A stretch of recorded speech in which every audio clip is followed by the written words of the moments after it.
Hi, we are from Festival of the Girl. My name is Abby. And my name is Laura. And Jen, who is our third co-founder, is joining us at 4:30. She's running a training right now, so she'll be joining us as soon as she finishes that. So firstly, we're really, really happy to be here today. We're very grateful to be asked.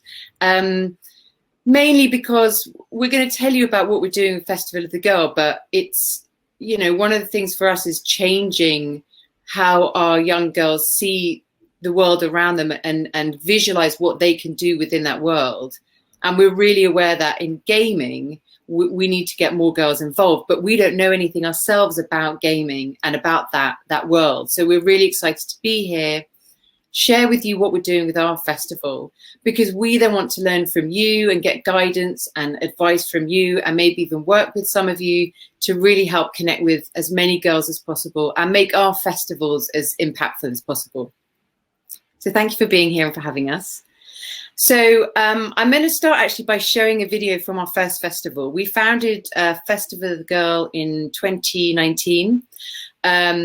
I met Jen in the January, and over a coffee, we came up with a potential idea, assuming there was already something like this, and then finding out there wasn't. And then the world brought Laura into our lives, and we were able to create our first festival. So I'm going to show you the video now, just to give you a feel of what that first festival was like. It was in London, in Tower Hamlets, in October of 2019.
So that just gives you a bit of an idea of what we did for our sorry. what we did for our first festival. So why do we create Festival of the Girl? I think probably like everyone who's here, we are only too aware of the negative impacts of gender stereotyping. And we wanted to see how we could be part of that movement to create change, to create a more equal society, especially considering between the three of us, three founders, we each have 2 daughters ourselves. And so we thought about the idea of a festival because it's fun, it's exciting, we don't want it to be anything like school. We want it to be somewhere that's different, somewhere the girls can go and feel comfortable, relaxed, have fun, because when you feel that way, you're much more likely to learn, to get involved, to try something new. And when in a moment Laura tells you about the event, that first one especially, and the ones that we've had online, it's all very, very activity based. Because we're doing it to girls who are the ages 7 to 11, we want to make sure that we're getting them moving. We are not just talking to them. They're getting up, they're trying new things. And I think we always said from the start, 3 things we want these girls to do at our festivals is to have fun, try something new, and to leave feeling good about themselves. And then, of course, behind the scenes, we want to inspire them. We want to surround them by role models. We want to put activities and people in front of them that they wouldn't normally see in society as a whole, and therefore wouldn't ever imagine it was something that they could possibly do. And we specifically wanted to create it for primary school age girls, because when we were looking into all the other initiatives that are out there, and there are some great initiatives, most of them are for secondary school aged girls, sort of young teenagers or older teenagers. And we know now, research shows that gender stereotyping is set in kids by the age of 4. And anyone who's got kids will know that. And, you know, my eldest is 4 years old. And as much as I'm trying to sort of break down the stereotypes and not bring it into my home, it's very much already part of what she's talking about and what she's saying and what she's thinking. So why then are we waiting till they're 14? Why are we waiting 10 years to try and change that? It's too late. And research shows that as much as they're bringing more STEM initiatives into schools or into universities or things like that, that on the whole, when women and girls leave education, they are still going into the gender stereotypical roles on the whole. So that's not having enough of an impact, and it's because it's too late. So we were like, we need to be speaking to girls younger. But because they're younger, it's also got to be in this very fun, interactive and exciting way. So that is the premise behind Festival of the Girl. We are trying to reach as many girls as possible. Our events are free. And as Laura's going to tell you in a moment a bit more about how the event was put together. But we sent out journals last year because it was online, so we could really connect with the girls and be more interactive for them. So we're very aware that the age is a really important. It's a really important age, and also because, you know, you start secondary school and it's really hard. You know, the research already shows that girls are struggling with body image and confidence and all those things. And then secondary school, the gender stereotypes are even worse than they are at primary school. So let's engage with these girls when they're younger, when they're more excited, when they're maybe more open to the fact that their lives can look a little different than what a lot of the TV and the books and the people around them tell them.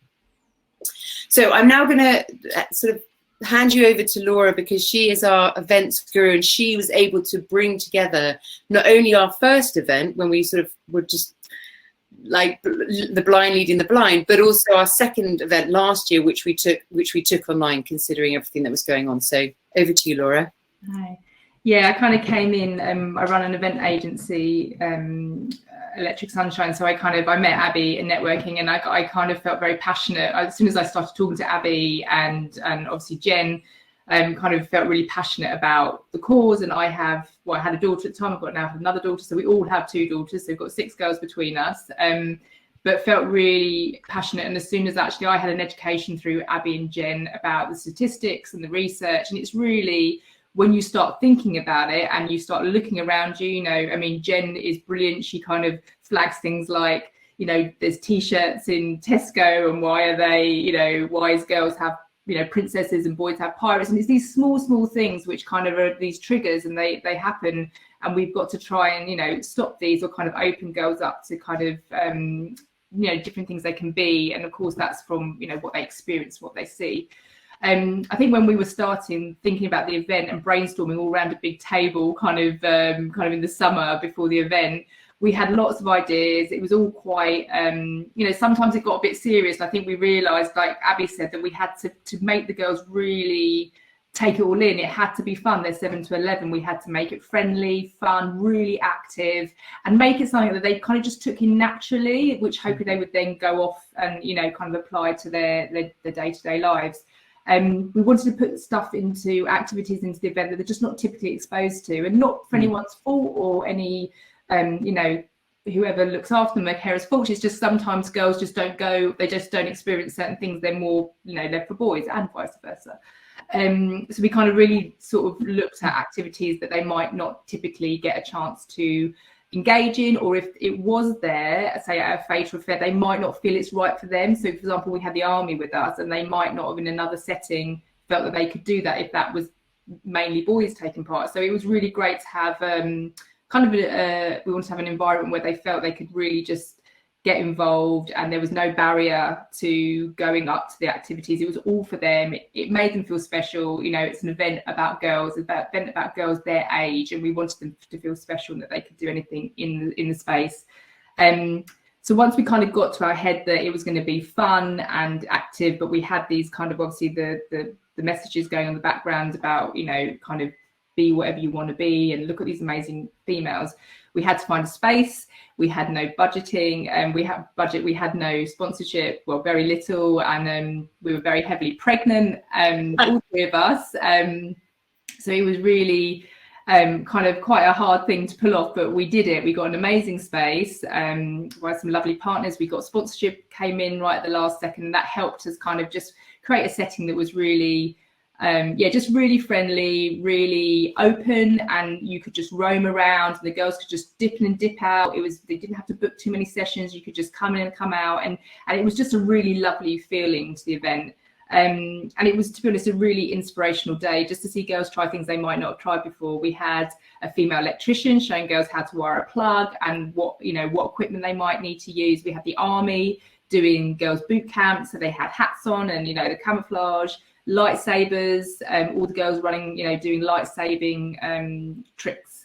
We had VR where you had to kind of see if you could kind of design your own school, VR architecture, science, maths, building a wall. We had them building, we had Vision and bricks and building a wall. And I think we also kind of balanced it with something. We had a pop group called the Four of Diamonds, who were from the X Factor. They came along, and I think it was good to balance it, that just to be a girl, you don't have to then cut off anything that you feel is girly. You can be that, you can be everything. So, you can have it all in that sense, to make them feel like they don't have to suddenly stop loving pink or anything like that. They can do it all, but just giving them the chance to kind of play with some bricks and go and do the army thing and things that they wouldn't have done before. And it was a joy. It was an absolute joy to watch it. I know, Abby, we felt really emotional, didn't we? We just couldn't believe we'd done it, and we pulled it off.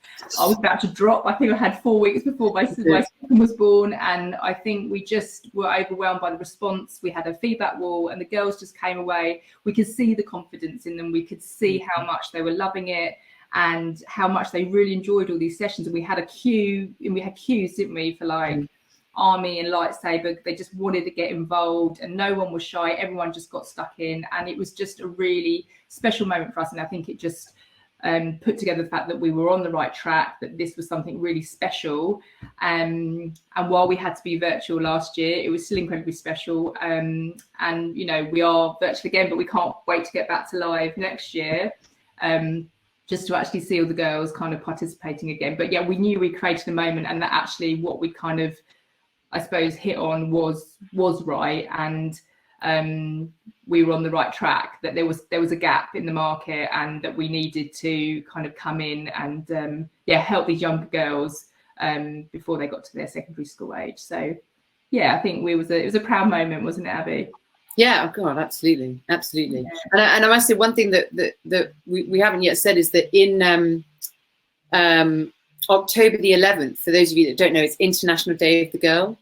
And what we want to do is, because International Women's Day is obviously hugely celebrated all over the world. There's campaigns leading up to it. There's so much going on, but there really isn't anything around International Day of the Girl, and we want to change that. We want International Day of the Girl to be celebrated like International Women's Day, and that's what we're hoping to create with our festival, with campaigns that we're going to try and put together. So yeah, as much as we can do around that. And then obviously last year we went virtual, and we do have a video that I hope you don't mind us sharing, just so you can get a feel for how we attempted, and I think we succeeded to get it all online last year.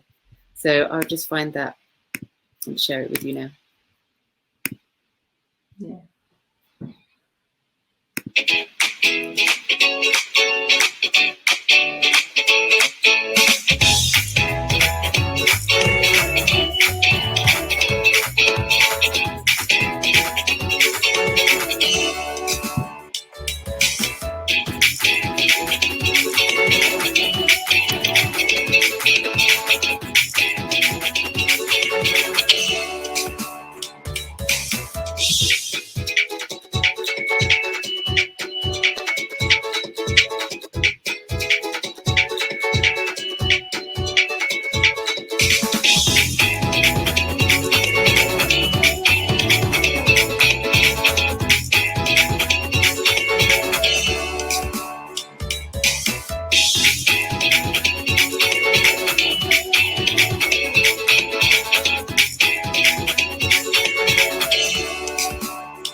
Oh, it's nice to look back on it.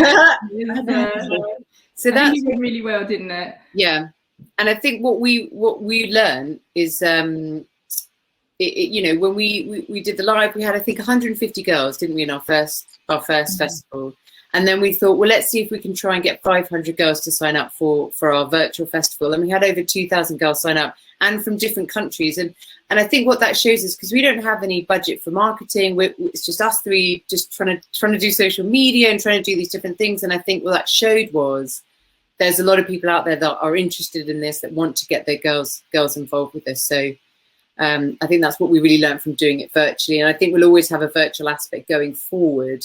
Yeah. We're also, like Laura said, so excited to go live again next year. That's yeah, fun, isn't it?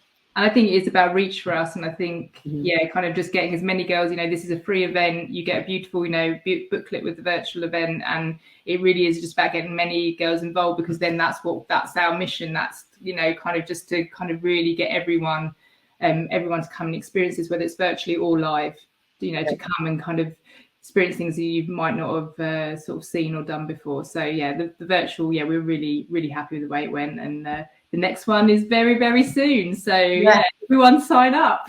Yes. And actually with that, I know we're waiting for Jen to join us so she can tell us a bit more about sort of her contribution and the amazing stuff, the work that she's doing. But what I would love to say is just do a bit of a shout out, actually, because aside from saying sign up, get involved, be there, get any girls you know involved, is also we don't actually have any content this year about gaming.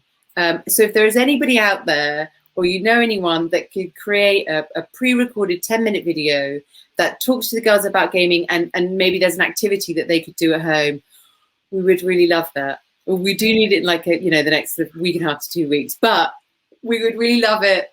We are trying to get, this year we're trying to get 10,000 girls to sign up, so the outreach is really important to us. But we're hoping, like Laura said, the fact that it's free. We're just trying to make it as accessible as possible to every girl out there. And we're trying to reach out to schools to say, we don't necessarily want to bring the festival into the school from the point of view of making it part of school, because we want it to be the separate thing. But can they open up their IT rooms? Can they make computers and the internet available to girls within their school? Because obviously there are so many that won't have that at home. So that's another thing that we're trying to work on, especially for this upcoming festival, which, by the way, the theme is My Brilliant Body. And it's all about getting the girls, like you said, moving, but how their minds work. And I think gaming would be really, really important here. So if anyone can do anything. Yeah. I think, I think it's probably another thing that, again, they might see their brothers, it's kind of like, it's that whole thing again, isn't it? There's the whole typical, my brother's on, Fortnite or something. So I think it's kind of like seeing the girls, kind of getting exposed to kind of gaming and tech, is always great. And having those women mentors leading these videos. Abby always says that you can't be what you can't see, and it's so true. Whether we're live or virtual, having all these incredible women on one platform or in a live space is so powerful. It's just, it brings the message home so much that you can, these girls, they just think, I can do all this and it's all possible, and these people are successful.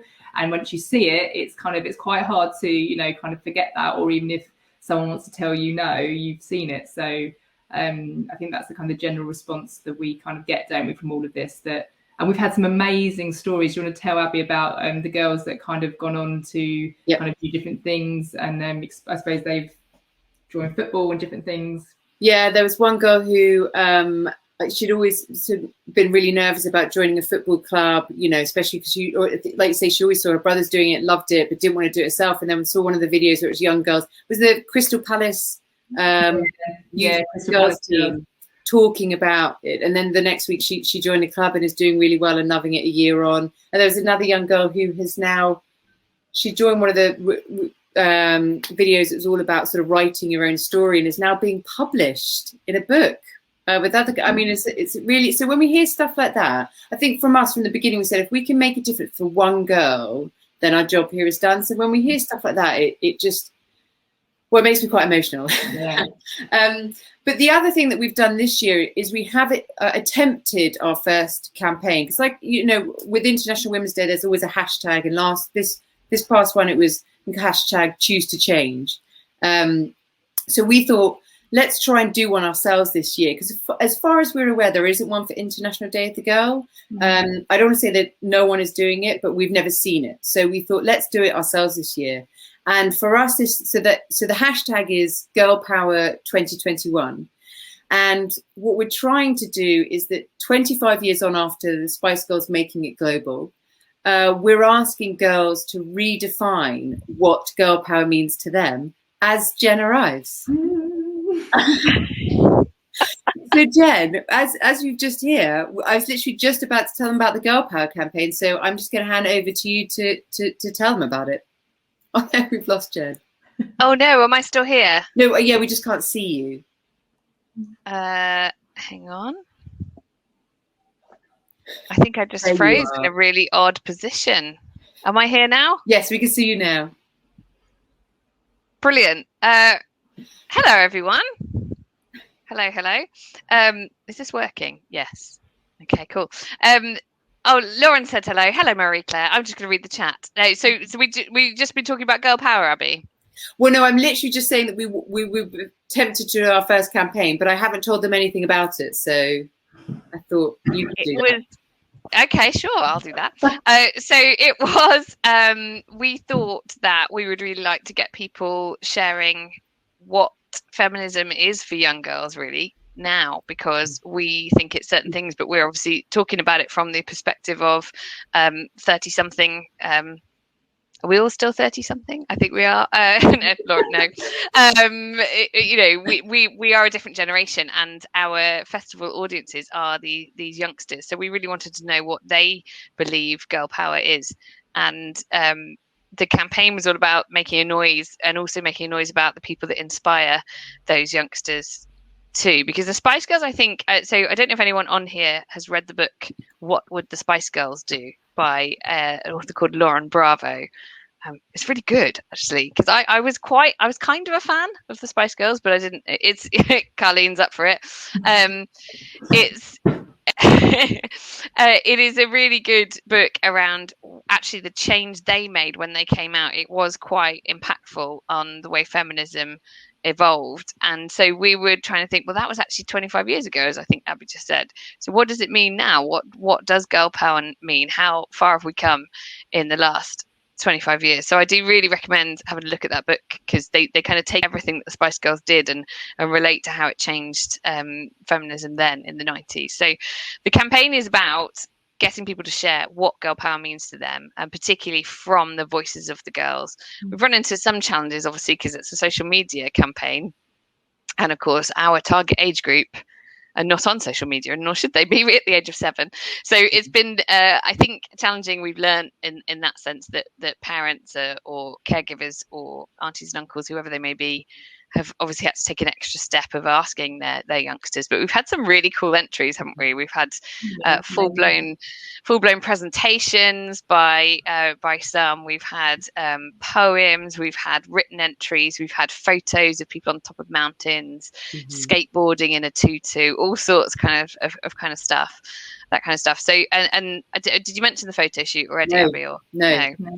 So the initial part of the campaign was to get people to enter, and kids to enter to be part of a photo shoot which we're running this Sunday with 5 girl power idols who we're going to replicate the Spice Girls' famous picture on the steps in the Wannabe video from 25 years ago, with these amazing women who've done some amazing things, and the girls who won our competition are going to be in the photo with them as well. So I'm going to get this list wrong, so Abby and Laura are going to need to jump in. Yeah. We've got some really cool women who are going to be in the photo shoot, and our first round of girls who've entered, who've won this competition, to be there. And we're hoping that once the photo gets out there about redefining girl power, or evolving it really, we're hoping that we get loads more entries, because we really want to hear. So if you've got young girls in your life who could enter, could get involved, we want to build up a load of material really to hear what girls are saying about what girl power is. But who's our list, Abby? Because I will. So on our list, and I think the first person I should say, considering the audience we have, is Professor Sue Black. So that's really exciting. We've got the MP Tulip Sadiq.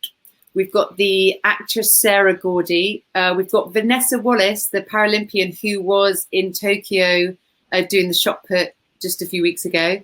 And we have the UK beatboxer Grace Savage. So it's a pretty amazing lineup. And just to say, add to what Jen was saying, all of the content that we're receiving from these girls, we're featuring at our virtual festival on the 10th of October. So we're going to have a girl power tent, and we just want to put everything there so people can come and the girls can either see what they've been doing there, which is really exciting, or they can see what other girls are doing. And I think there's something very powerful. As much as we have a lot of women running the activities that we've got, there's something very powerful about girls learning from girls. So we're hoping that that's what this campaign will really do. So watch out for the photos next week. Yeah, I know. Help share them. So that's sort of where we're at right now. But Jen, to this point, so Laura and they've seen both the videos. Oh, cool. We've talked about sort of how we've got to this point, but I think it would just be great, sort of in the last few minutes, just to hear a bit about your background and how you came to be doing the festival with us. Cool. Okay. Well, it was I've been. Is that the right phrase? I'm a business psychologist. I've just come off a training session, so apologies for my delay to joining. And I didn't realise I was a feminist until I had a daughter, I think it's fair to say. And one of the things, although I say that, I had noticed in my work, so I spend in my day job, so to speak, I spend time with managers and leaders in lots of different organisations, helping them with what are often called the softer skills, unfortunately, but they're not. They're the most important skills, like resilience, like emotional agility, which is what I've just been doing, leadership, management, listening, all those kinds of things. And I've done that all my whole career. And when I had my first daughter, who is 5.5, I started to notice a connection between some of the messages she was getting from a lot of the merchandise that she was bought, and the experience I was having at work, which is with lots of managers and leaders, the difference in approach to things like resilience, to things like overcoming conflict, to things like imposter syndrome, which I saw much more in women than men, even though these women were absolutely blooming brilliant in the careers that they were doing. And I was seeing this really, if I'm honest, in every industry that I work in, which is all kind of corporate industry, from public sector to private, and any sort of size organization. And I started connecting those dots, and I got really cross. Basically, that's what happened. I got really cross about it, and I started reading about feminism, and I started reading about everyday sexism. So Laura Bates was a big influence on me, if anyone knows her work. So I started another social enterprise called Not Just a Princess, where I wanted to feature women who were doing typically male careers in order to inspire young girls, and also to try and tackle some of the messaging on a lot of the merchandise that is out there, particularly clothing. So we have a series of kids t-shirts that say things that really tackle the phrasing of princess, because I have an issue a little bit with being only a princess. So not just a princess. It's not about saying there's anything wrong with that. It's about saying what else is there, rather than our ultimate goal to be rescued from a tower, so to speak. So the clothing we have says little princess, and princess is crossed out, and we have a series of occupations. We have Coda in there, folks, so anyone out there who wants to take a look, it's not just a princess.co.uk. And we have scientists, we have architects, all that kind of thing. And through that, Abby sent me a message one January. Was it January 2019? Mm-hmm. And said, I like what you're doing. Should we have a coffee? And January 2019, I think we had that coffee, didn't we? And we kind of decided that we'd try and change the world in that instance. Yep. And so that's where the Festival of the Girl was born. Because I think one of my challenges with Not Just a Princess was that I was never really sure if it was a campaign or a business or a commercial social enterprise. And we partnered with a charity and everything, so it wasn't that I was trying to make money from it. I was trying to make a difference. But I think the opportunity we've had with the festival has a much wider reach, and so it's been a journey. We've learned a lot, haven't we, about when we started.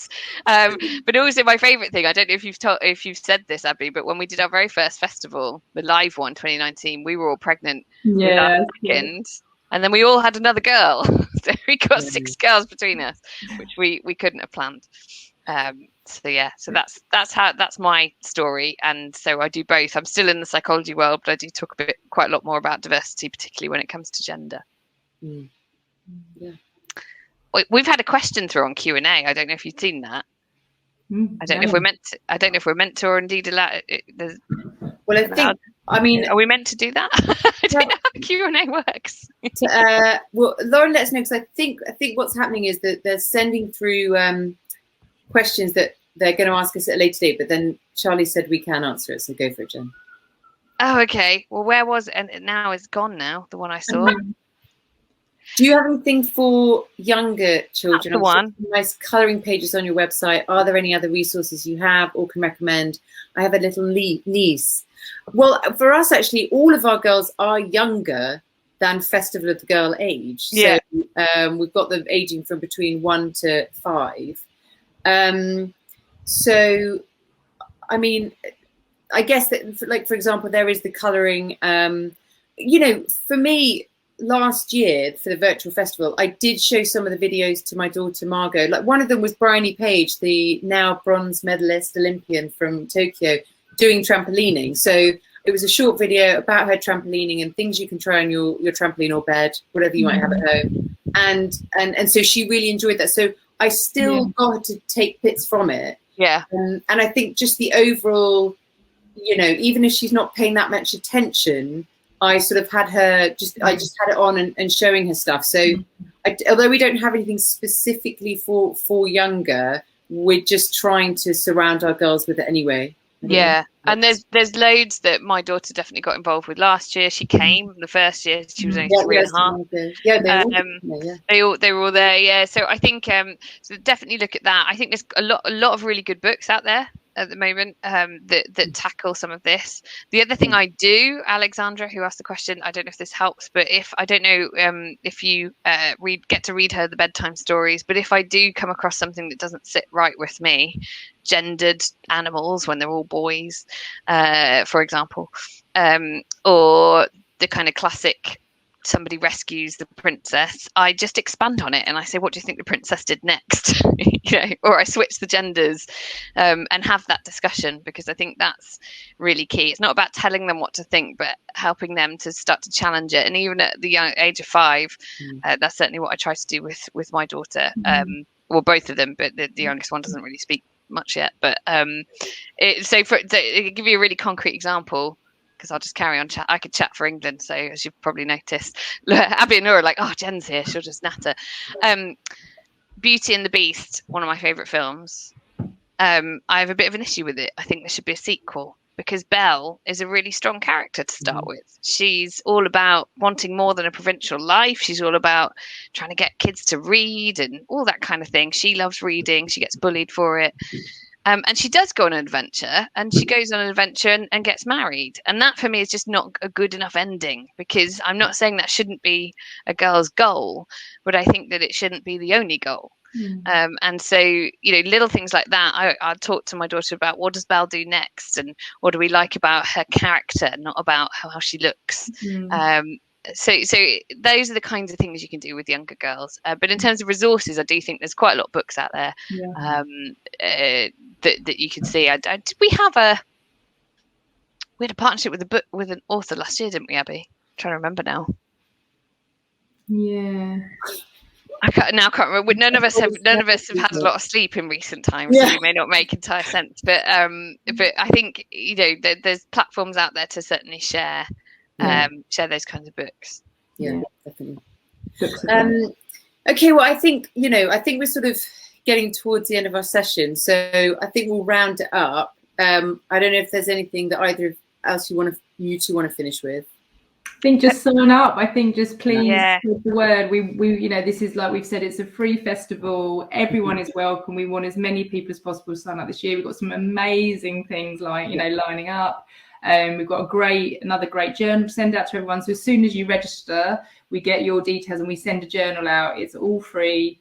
It's a beautiful journal. It makes the girls feel truly special and inspires them. And it's a really great event. So please just spread the word for us. That's the biggest thing. And also if there's anybody that we can work with, if you feel you can work with us, please, by the organisers, get in touch with us. We'd love to be connected to some of the wonderful people out there. Definitely.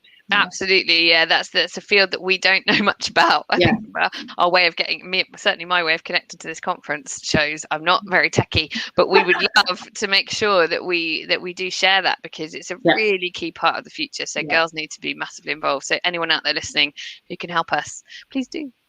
Yeah, brilliant. And thank you so much for having us. Yes, thank you so much.